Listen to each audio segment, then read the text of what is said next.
สิจ้าทุกคนเมื่อนี้พาทุกคนมาเบิ่งโรงงานน้ำก้อนของบริษัทเวียดอานของพวกเฮาเนาะตัวนี้แม่นจะอยู่บริษัทใหญ่อยู่ที่ฮานอยประเทศเวียดนามเนาะ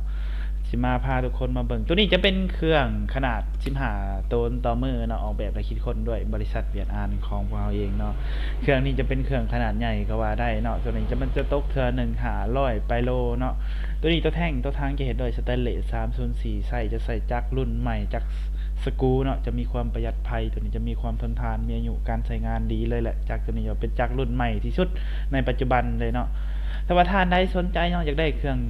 ใดแบบใดเนาะนับตั้งแต่1 ต้นขึ้นไปจนฮอด30 ต้นต่อมื้อเนาะทางบริษัทเวียดนามเฮาสามารถผลิตให้ลูกค้าได้ทุกท่านทุกคนเลยเนาะ